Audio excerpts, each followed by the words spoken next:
Shalom. Sebelum kita belajar kebenaran firman Tuhan, mari kita berdoa. Tuhan Yesus yang baik, terima kasih Tuhan buat berkat-Mu yang tidak pernah berhenti dalam kehidupan kami Tuhan. Dan pada saat ini Bapa, kami akan belajar kebenaran firman-Mu, dan biarlah melalui kebenaran firman-Mu ini Tuhan Yesus, di mana kami semakin teguh di dalam Engkau, Juru Selamat kami, Yesus Kristus Allah yang kami sembah. Engkau menolong hamba-Mu Tuhan dan setiap kami yang akan belajar kebenaran firman-Mu. Di dalam nama-Mu yang kudus kami berdoa dan mengucap syukur. Amin. Oke, sebelumnya saya mau mengajak setiap kita mengingat ketika kita dalam permasalahan, apa yang menjadi respon kita. Pada dasarnya setiap orang akan mengeluh, apalagi bagi cewek-ceweknya, tidak jarang ketika kita punya masalah kita mengeluh gitu ya. Kita menyampaikan keluh kesah kita kepada sahabat ataupun kepada orang terdekat kita. Nah, di sini kita juga akan belajar dari seorang nabi yang memiliki keluh kesah dan menyampaikan keluh kesahnya itu kepada Tuhan. Kita boleh buka dalam Habakuk pasal 2. Ayat yang pertama saya akan bacakannya untuk kita semuanya. Aku mau berdiri di tempat pengintaianku dan berdiri tegak di menara. Aku mau meninjau dan menantikan apa yang akan difirmankannya kepadaku dan apa yang akan dijawabnya atas pengaduanku.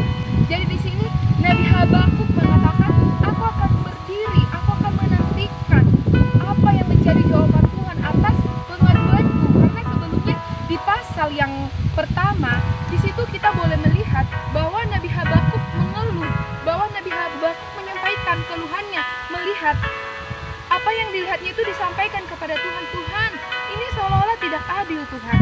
Ini tidak adil, dia menyampaikannya kepada Tuhan. Nah, sebab itu pada saat ini yang menjadi tema dari renungan kita teman-teman adalah keluhan yang meneguhkan iman. Di sini kita akan belajar bagaimana keluh kesah kita menjadikan kita semakin kuat di dalam Tuhan, di dalam iman kita. Yang pertama, kita boleh belajar kepada siapa kita berkeluh kesah. Seperti Nabi Habakuk, kita melihat bahwa dia berkeluh kesah. Dia menyampaikan keluh kesahnya kepada Tuhan, langsung kepada Tuhan.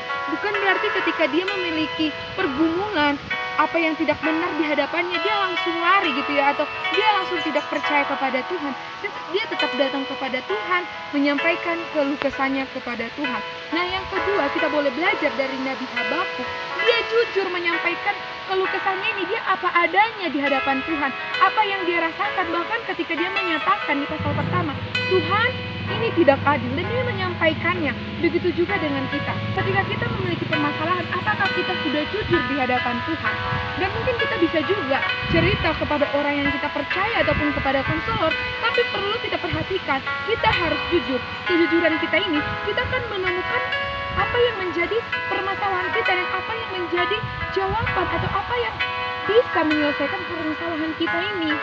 Nah, yang ketiga, di sini kita boleh belajar dari Nabi Habakuk. Dia percaya. Kita boleh melihat dalam pasal yang kedua ayat yang ke-4b. Di situ dikatakan Tuhan menjawab Nabi Habakuk bahwa orang yang benar itu hidup oleh percaya. Orang yang benar itu akan hidup oleh percaya. Setiap orang akan mengalami pergumulan, setiap orang akan mengalami yang namanya keluh kesah, tetapi orang percaya akan hidup, akan tetap kuat di dalam Tuhan.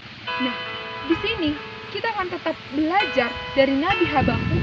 Ketika kita memiliki permasalahan mungkin di sekeliling kita tidak sesuai yang kita harapkan, ataupun seperti yang dialami Nabi Habakuk, yang dilihat Nabi Habakuk, seolah-olah orang benar itu semakin ditindas, sementara orang fasik itu seolah-olah mereka semakin bersukaria gitu ya. Itu di pasal pertama kita boleh melihat bahwa ini menjadi keluhan Nabi Habakuk, dan mungkin ini yang menjadi permasalahan kita saat ini. Kita melihat permasalahan kita begitu berat sekalipun kita di dalam Tuhan, tetapi kita mau tetap belajar seperti Nabi Habakuk, tetap percaya kepada Tuhan. Dan di akhirnya kita dapat melihat bahwa di pasal ketiga ini, ketika Nabi Habakuk menyampaikan doanya, di situ Nabi Habakuk menunjukkan bahwa dia itu sudah semakin teguh di dalam Tuhan. Dan di pasal yang terakhir ini yang ke-17, dia juga menyatakan bahwa sekalipun pohon ara tidak berbunga, pohon anggur tidak berbuah, tapi aku akan tetap menyembah Tuhan.